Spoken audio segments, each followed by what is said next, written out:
Mexico in front of you, and you stuck your finger into the Gulf of Mexico and you pulled it out, how much water would stick to your finger compared to what's remaining in that Gulf of Mexico? Nothing. Something insignificant. That is how the life of this world is compared to the hereafter. The hereafter is for eternity, but this world is only for 60 or 70 years. The Prophet ﷺ says that most of his ummah live between 60 and 70 years, and very few live more than that. And some people really live less than 60 years. Now, likewise, the Prophet ﷺ tells us in a hadith in Sahih Muslim, he says that the dunya, this world, is the sijn al-mu'min. It's the prison of the believer. وَجَنَّةُ الْكَافِرِ. And it is the garden of the unbeliever. The dunya in this world is a prison for the believer, because it has this li'ab, it has this play, it has this lahu, this type of pastime and silliness, it has this zina, this beauty, but the believer cannot indulge in that. It's beautiful, it looks beautiful from the outside. It's li'ab, it's something not serious. Who wants to be serious? People like to take things easy and not to be concerned. But because this type of beauty and this type of play and sport time is clothes and goes around something which is haram, something which is forbidden, something which brings Allah's anger and His punishment. So for the believer, he has to restrain himself. As if he was in prison, he cannot partake any of that. But as far as the kafir, the unbeliever, abadan, the opposite. The unbeliever, for him it is his garden. He plays in it. And that's why it is his Jannah. Now, likewise, the Prophet ﷺ said, in a hadith reported by Tirmidhi, that the Prophet ﷺ said that had this world been of the value before Allah Azza wa Jal, equivalent to a wing of a fly, an unbeliever would have never had a drink of water. I mean, now if you saw a fly now, right? Who would care about a fly? I mean, nobody would say, "Oh, there's a fly, let me capture it and take it home. This is something important to keep." You know, if you see $5 on the ground, you're going to take that and put it in your pocket. You see there's some value to that. Or even if you see a nickel on the ground, you would say, "Oh, this is a nickel. Let me put it in my pocket." But a fly, who would capture a fly and say, "Oh, there's some value in this fly"? So not even the whole fly, just its wing. If the world before Allah Azza wa Jal had any value, even if it was the value as a wing of a fly, a kafir would have never had a drink of water in this world. So since the kuffar don't just drink water, but they live in these big palaces and they have all these enjoyments and pleasures, it must mean that the world has no value before Allah Azza wa Jal. Likewise, the Prophet ﷺ has said in a hadith, "Ad-dunya mal'unatun," that this world is cursed. The word mal'un in the Arabic language, the word mal'un in the Arabic language means something which has been kicked out of Allah's mercy. We use the word in English cursed, or accursed, but in Arabic it means al-mafrud min rahmatillah, something which has been outside of Allah's mercy. Allah's mercy will not touch it. So this world is like that. And likewise, not only is the dunya mal'unatun, not only is the world accursed, but everything in the world is accursed except for that which belongs to Allah Azza wa Jalla. Like prayer, like seeking knowledge, like remembrance of Allah. Otherwise everything else is, the dunya is accursed, the world is accursed, and all that is in it. Now, those were 4 ahadith, and we mentioned before that 3 ayat of the Quran. And it's just very few examples of what is in the Quran and in the Sunnah regarding this world. The Sahabah were taught by the Prophet ﷺ, يُعَلِّمُهُمُ الْكِتَابَ وَالْحِكْمَةِ. He teaches them the scripture and the Sunnah. And likewise, the Prophet ﷺ, his duty was also to purify the companions. وَيُزَكِّيهِمْ. He makes them pure. So as a result, the Prophet's companions had this concept which is known as zuhd. So what does zuhd mean? What is this term zuhd? Which I guess the people who put together the program meant when they said disinterest of the world. What is zuhd? Well, Ibn Taymiyyah, a great scholar of the Muslims, says that az-zuhd means to leave everything which brings you no benefit in the hereafter. That means that anything, you look at it. If it brings you no benefit regarding the hereafter, then it is zuhd to give it up. That's what zuhd means. So zuhd doesn't mean not eating certain foods, or not wearing certain types of clothes, or sleeping in a certain type of environment. That's not zuhd. Zuhd means to give up whatever doesn't bring you benefit in the hereafter. And the Sahabah radiallahu anhum, they understood this very carefully. And let us take some examples. For instance, Ibn Mas'ud radiallahu anhu, one of the great companions of the Prophet sallallahu alaihi wasallam. Ibn Mas'ud says to the tabi'een, the people of the second generation. Now the second generation were people who were known for their worship of Allah Azza wa Jalla. Because the Prophet ﷺ said, خَيْرُ النَّاسِ قَرْنِي ثُمَّ الَّذِينَ يَلُونَهُم. The best of people are my generation, and then those who come after them. So these were the students of the Messenger of Allah sallallahu alaihi wasallam. So Ibn Mas'ud used to say to them that you have more fasting and more prayers and more striving in worship than the companions of the Messenger of Allah sallallahu alaihi wasallam. But they're better than you. So they said, oh, how could that be, oh Abu Abdurrahman? Abu Abdurrahman is Ibn Mas'ud's kunya. How could that be? Ibn Mas'ud says, they in this world, they had more zuhd. And they desired the hereafter more. So in other words, Ibn Mas'ud is telling them that the issue is not the number of rak'ahs that you're praying, the number of times you bend.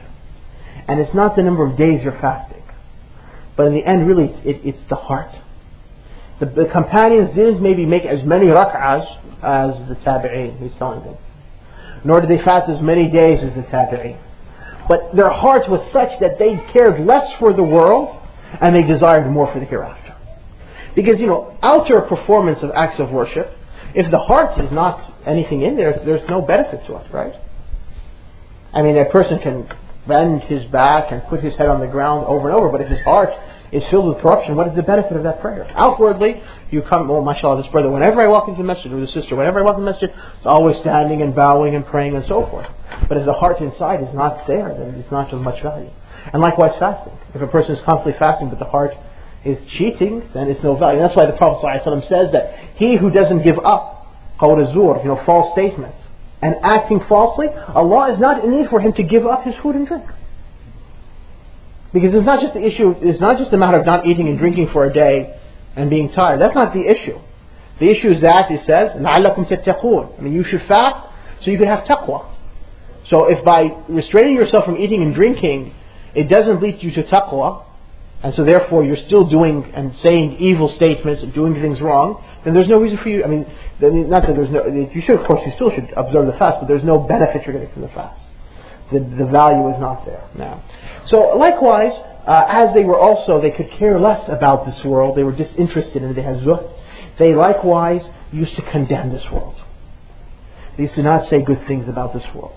For instance, Al-Hasan al-Basri, one of the great scholars of the Tabi'een, tells us that one time Umar was walking with some of his companions, and they came across a dump, a trash, place where trash is collected, and so Umar stood there for a while, looking at this dump, and his companions became disturbed because of the smell of the dump. I mean, if you ever pass by any really dump, trash dump, you can see the smell, the stench is so horrible, you just want to sort of move quickly, right?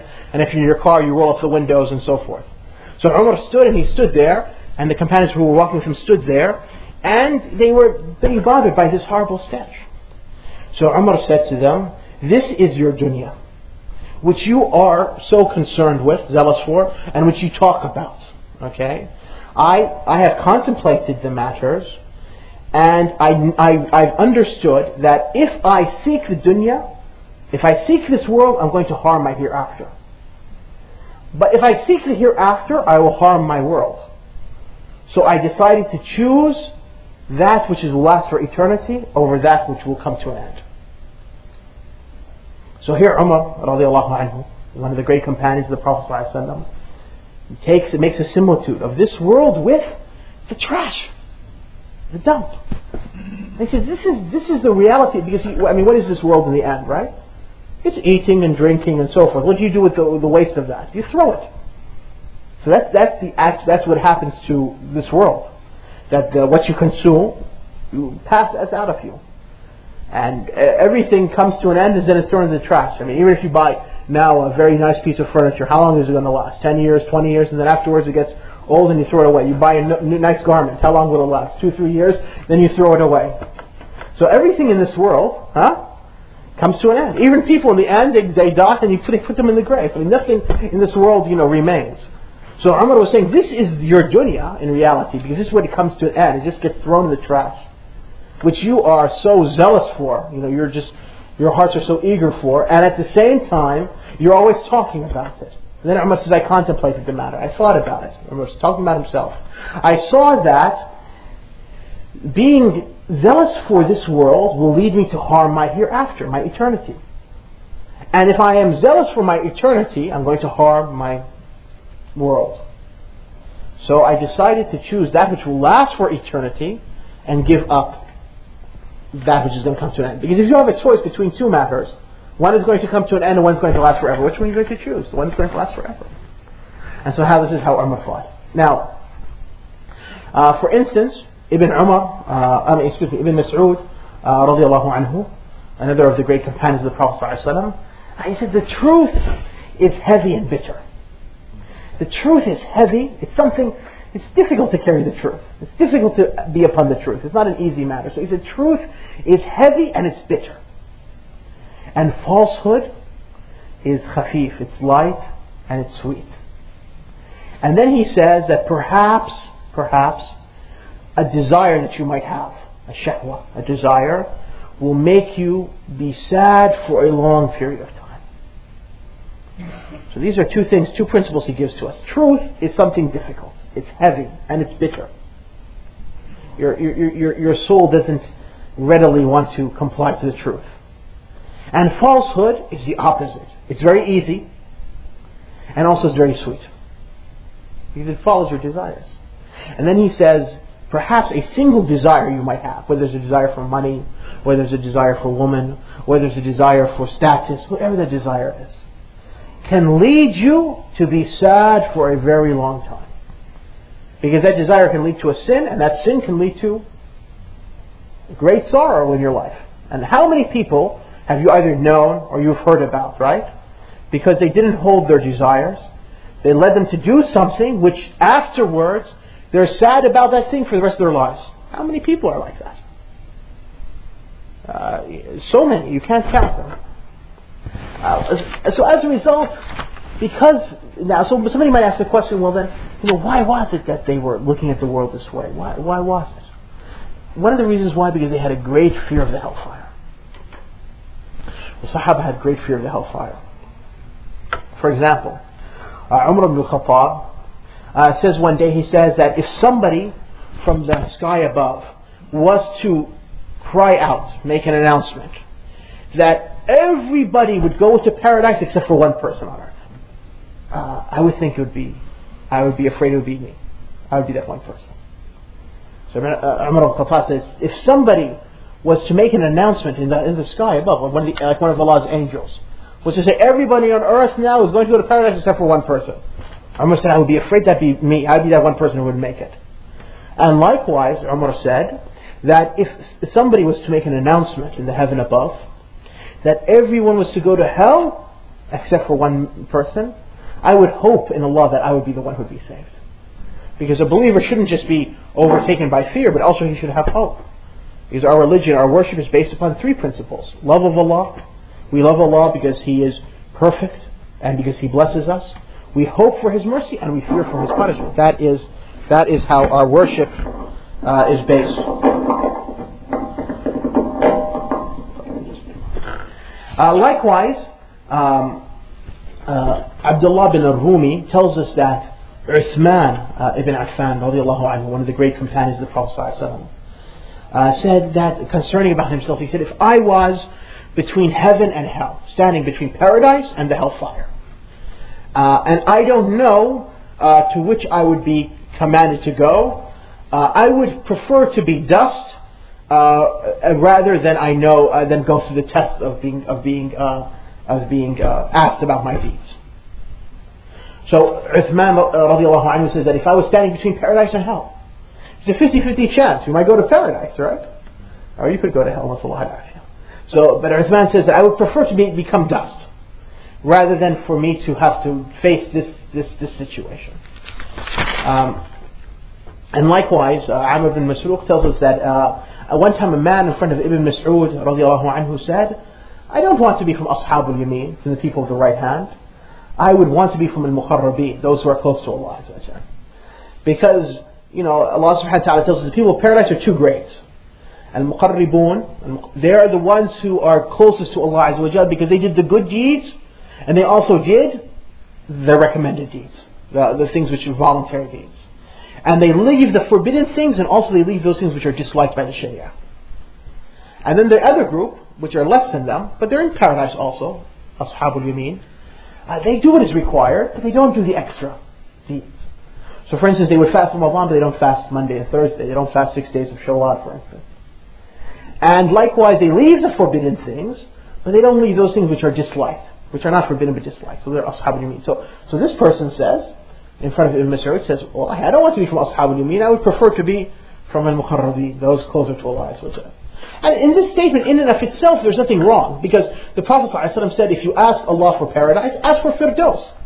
The Prophet ﷺ said, if you ask Allah for paradise, ask for Firdaus, ask for the highest part of paradise. So for a person to wish to be amongst the highest is good. But at the same time, it's a type of deception, because who said you're going to be of Ashab al-Yamin in the first place, right? So what does Ibn Mas'ud respond back to him? He says, however, here is a man, meaning himself, who wish that if he dies, would not be resurrected for judgment. Here is a man who wishes that if he was to die, would not be resurrected for judgment. Why? Because he's afraid. Because what guarantee you have that you're going to go be successful? And this leads Abu Dhar, for instance, another one of the great companions of the Prophet ﷺ, to say, he said, by Allah, if you knew what I know. What did he know? He knew what the Prophet ﷺ taught him, because he's one of the Prophet's companions. And he said, you would never be able to lie down with your wives and be happy with them. Lie down in bed with them. And then he said, by Allah, I wish the day that Allah created me, He created me as a tree. A tree which its fruit is going to be eaten and its branches are going to be plucked. Why does he wish to be a tree? Because he doesn't want to be raised on the day of judgment for judgment. He doesn't want to be resurrected and have to give an account of his life. So he says, by Allah, the day which Allah created me, I wish He would have created me a tree. And some of the other Sahabah used to say, I wish I was a goat, which would then be just, eventually you would cut its neck and eat. Because they were afraid to be what was going to happen to them when they were resurrected. So they would just wish anything else than a human being, not to be that type of responsible for one's deeds before Allah Azza wa Jalla. And so this led them not only to degrees of worship, but more importantly concerning their disinterest in worldly life, that they used to give their money away. For instance, we know that the wealth of this ummah comes from jihad in the path of Allah. This is a fact of economics. We should know Islamic economics. Islamic economics 101. First fact: where does the money come in this ummah? It should come from jihad in the path of Allah. Somebody might ask, well, what's the proof? The Prophet ﷺ said in the hadith of Abu Dawud, I have been sent between the hands of the hour with the sword, so that only Allah is worshipped and none is associated with Him, and Allah has made my rizq underneath the shade of my javelin. Okay, so the money from this ummah, the rizq of this ummah, should come from jihad. And that's why when the ummah was an ummah of jihad, the Muslims were very wealthy. And when the ummah became an ummah of passiveness and so forth, it became conquered and it became very poor. So as a result, the Sahabah of the Prophet after Islam began to spread and they began to engage in jihad throughout the corners of the earth, the regions of the earth, unbelievable amounts of money used to come to Medina. As the Prophet ﷺ foretold them, he said, verily you will conquer the treasures of Kisra and Qaisar, the rulers of Persia and of Rome, and you will spend their kunuz, their treasures, in the path of Allah. So Aisha radiallahu anha, Urwa, her nephew, because Urwa is Asma's daughter, her sister. Urwa bin Abdullah bin Zubayr says that he saw one day Aisha, Urwa, saw Aisha in a single day, divide 70,000 dinars, give it in charity. And her clothes had patches on them. So Urwa is telling about his aunt Aisha, that in a day it would come to her 70,000 gold dinars. This was her right of what was from the money coming to from jihad. And then she would distribute this to the poor, and her clothes had patches in them. Likewise, we find that from the Sahabah, one of the 10, let me see if I can find his name here.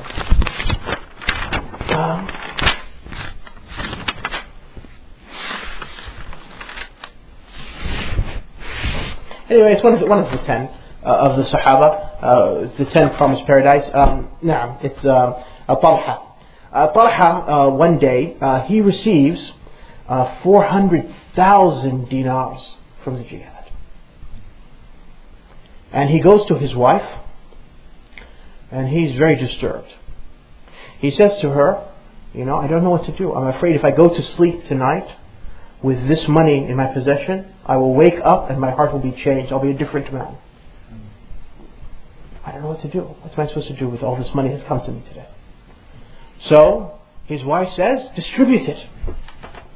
So Talha, spends the whole night distributing the money to the people. So this is how they felt towards this world, because to them the hereafter was more important. And as a result, they used to advise people, they used to teach their students from the Tabi'een, teach the Muslims to have this attitude, which they learned from the Quran and the Sunnah of what the Prophet ﷺ taught them. For instance, Umar ibn al-Khattab used to say, put yourself in the balance, weigh yourself before you are weighed, and reckon yourself before you are reckoned. Because it's easier for you to reckon yourself now and change your course of life and to admit to your mistakes than for you to be reckoned by Allah Azza wa Jal. Likewise, Ibn Mas'ud used to say, every single one of you is just a guest in this world. And the possessions he has is just something loaned to him. When he, as any guest, he has to eventually leave. And when he leaves, what's been given to him will be returned back to the people. This is what happens to you when you die. When you die, you leave this world, whatever your possessions is left to the other people.